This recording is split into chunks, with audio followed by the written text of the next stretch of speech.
Lying sprawled out in the middle of a night road, like a petulant child, my sister-in-law yelled out loud. I just gave him a chance. He's trying to give up his right to monopolize me.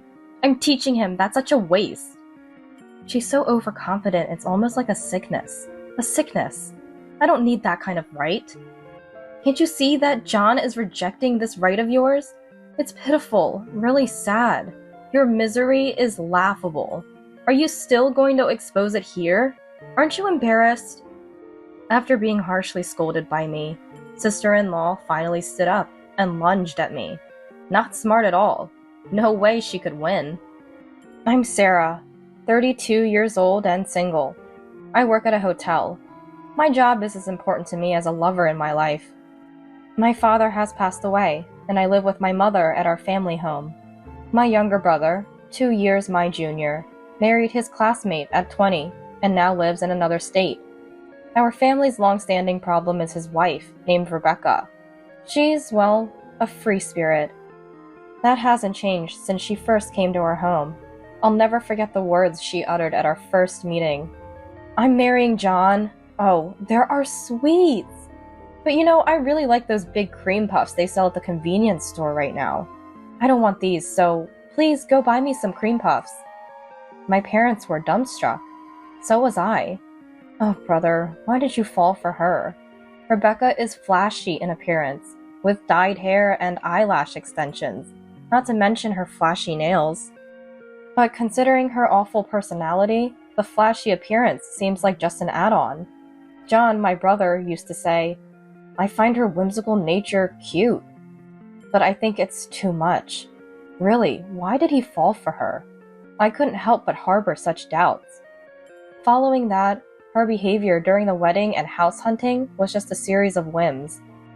I'm only wearing a brand new dress. Nothing else is acceptable. I mean, I am the bride, right? Logically, that's correct. What's a deposit? In my theory, it's weird to pay for something like that when I'm doing them a favor by renting their house. My brother's wife frequently spins these mysterious Rebecca theories, bewildering everyone around her. In her world, whatever she thinks is right is absolutely right. During her pregnancy, she ignored everyone's warnings and went swimming in the sea. She doesn't care about the designated days for trash disposal. In meals, she eats only the parts she likes and leaves the rest. Frankly speaking, she's inconsiderate and selfish. Then, on a day leading up to summer, my mother Katie spoke to me with a troubled look.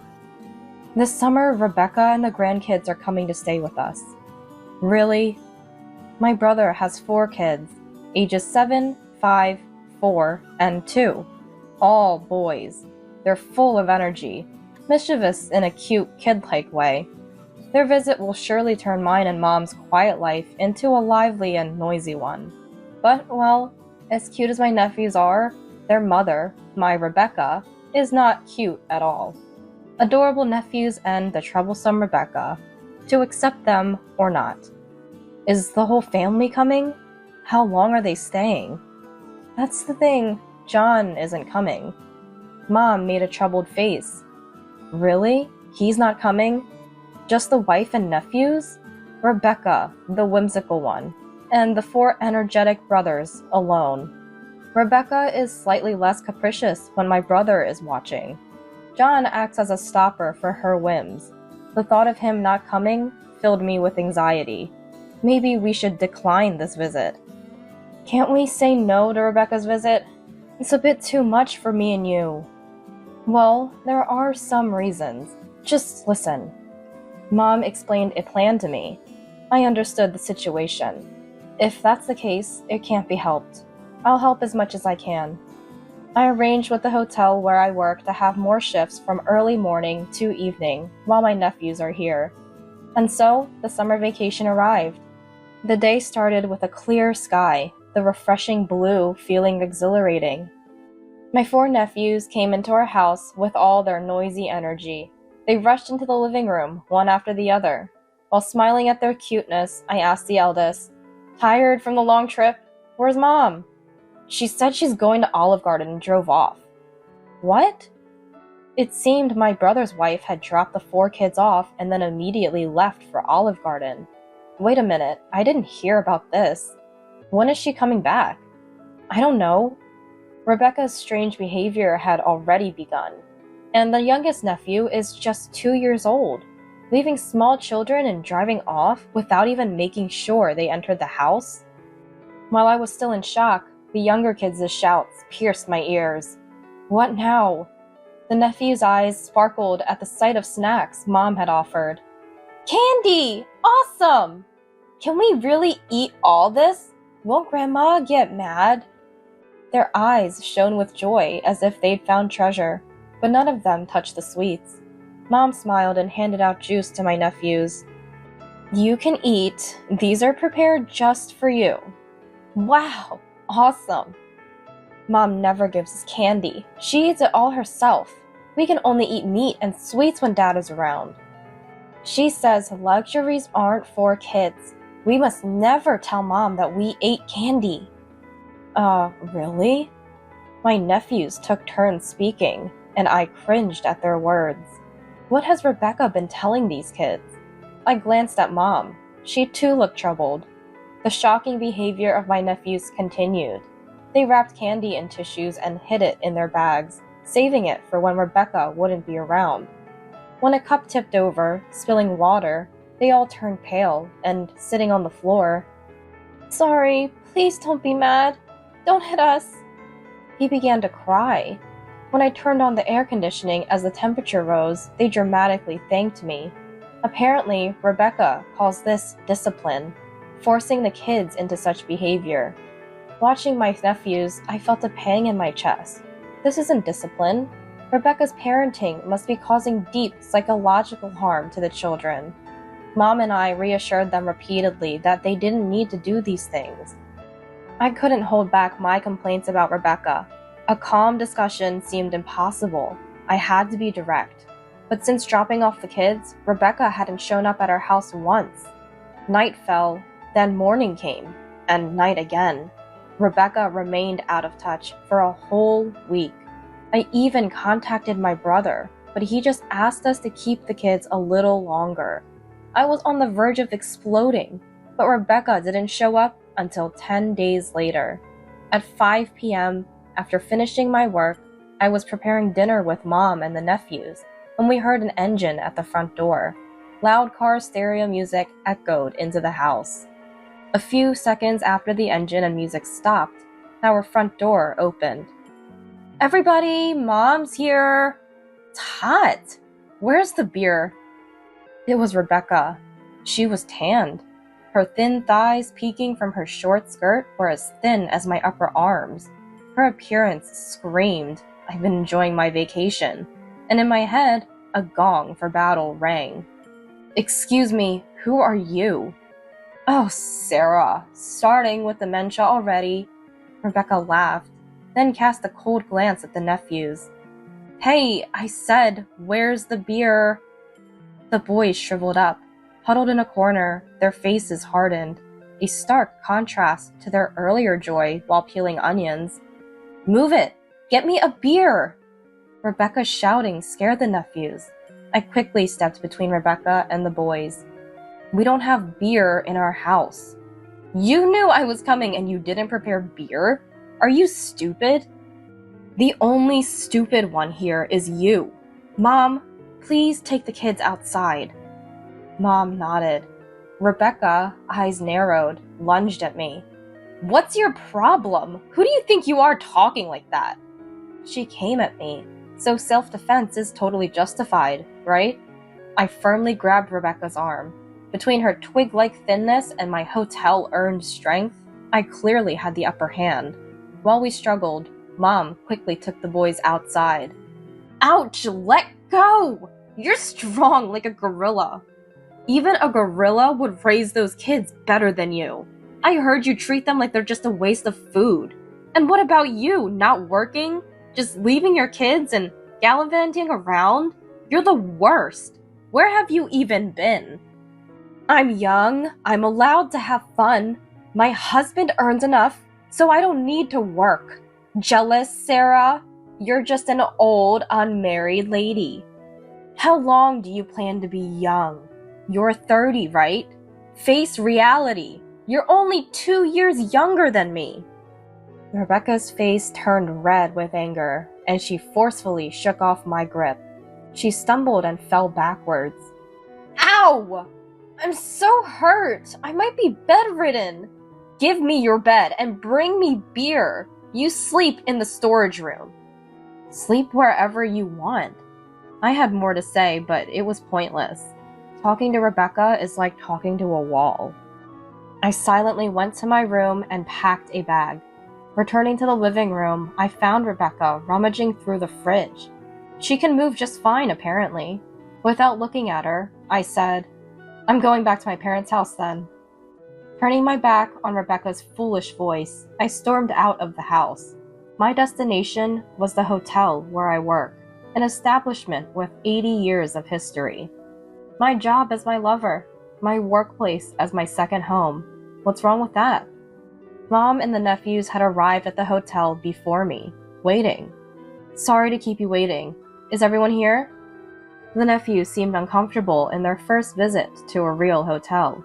I puffed out my chest proudly in front of them. We're all staying here tonight. Here? In this amazing place? Leave it to Aunt Sarah. I'd asked the owner in advance to let us stay if Rebecca visited and I needed to get the nephews away. He kindly agreed, concerned about the boys' treatment by Rebecca. It's the off-season in summer here, so there's always room to spare. No worries about finding a place to stay. There's a pool and a spa. We're allowed to use them. Really? The nephew's eyes sparkled. Quietly, so they couldn't hear, Mom whispered to me, John is almost home. Rebecca's car GPS isn't moving, so he'll start now. I nodded at Mom's whisper. Hoping my brother would handle things well, I led Mom and the nephews to their rooms for the night. The nephews were a bit overwhelmed by their first experience in a luxury hotel. A young chef prepared a simple meal for us on short notice. We were surprised, planning to eat out, but it was deliciously made in a rush, a testament to a professional skill. Thinking about how this was the work of a young chef, I felt bright about our hotel's future. The delicious meal filled the nephews' bellies, and they regained their usual energy. After much excitement, they fell asleep as soon as they hit the bed. Mom dozed off while putting them to sleep. I stepped out alone for a drink from the vending machine. I checked my mobile phone, wondering about John and Rebecca. And just then, John called. Perfect timing. I tapped the call button. Hello, John. Sarah, sorry for the trouble. How were the kids? All good?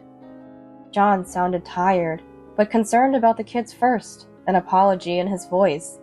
He's doing well as an adult, and as a parent, I think. So different from Rebecca.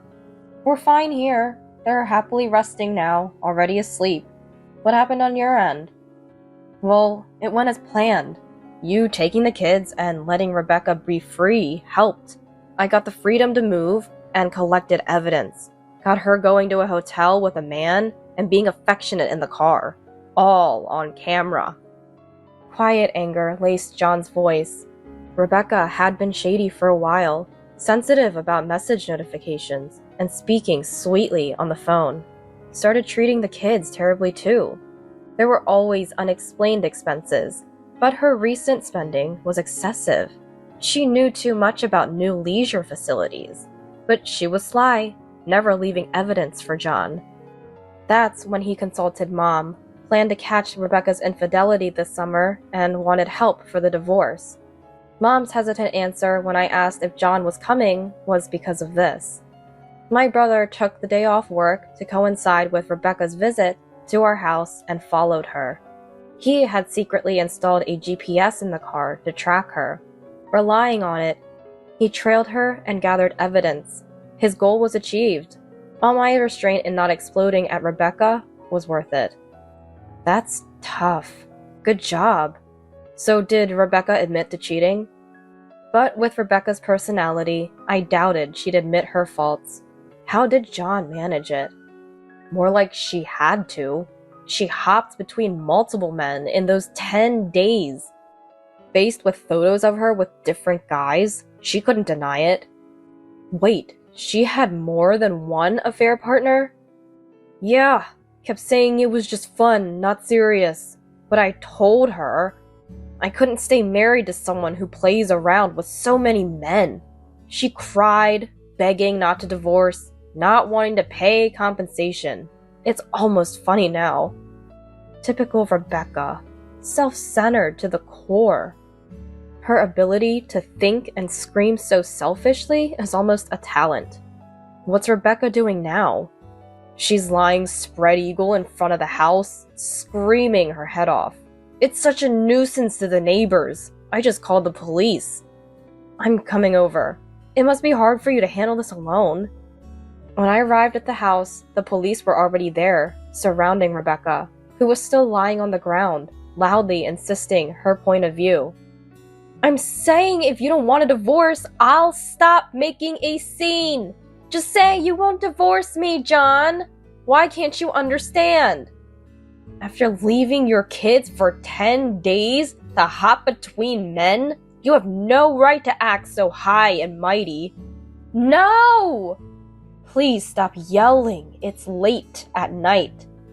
Rebecca, sprawled and throwing a tantrum, was a sorry sight. John and the officers were at a loss. Married women, get more attention! Men, flock to me! Let me have my fun! Her statement was absurd. I approached calmly and raised my voice. That just means without being married, you think you have no appeal. Rebecca glared sharply at my sudden appearance. I could see John's relief. Tired, huh? Leave it to your big sister. No sane person would deal with a foolish, selfish old lady like you. You're not having fun. You're being played. What did you say? Rebecca's face flushed with anger. Maybe something hit a nerve. If you think I'm wrong, go to those men now. You'll either be rejected or dumped. Afraid of that, so you can't leave here? Huh? That's not true. I was just giving John a chance. He's throwing away his right to have me all to himself. I'm teaching him it's a waste. Her overconfidence is sickening. No one needs that right. John rejected that right. It's pitiful. You don't feel embarrassed showing this pathetic face here? Rebecca stood up, fists raised, but a strong officer prevented her from lashing out at me. After struggling with the police, Rebecca reluctantly lowered her fists. You can't win against them, you know. How foolish. How foolish. She silently got into her car and drove off. I sighed as her car sped away. Then John murmured quietly, She was drinking earlier. That might be drunk driving. What? Hearing John, an officer got into his car and took off after her. She'll probably be caught soon. She was caught quickly, predictably. Upon seeing the police following her, Did you chase me because you're attracted to me? Fallen for me? Rebecca exclaimed. The police methodically arrested her for driving under the influence, thankfully before she caused an accident. I'm grateful to the police for preventing more victims of Rebecca's twisted logic. Even after her arrest, Rebecca kept making selfish excuses. Non-cooperative and a flight risk, she was detained and charged. Once released, Rebecca returned to her parents' home. Afterwards, Rebecca's parents sent a completed divorce application to my brother. He filed the papers, thus severing his ties with her. Currently, my brother and his ex-wife are in court over compensation.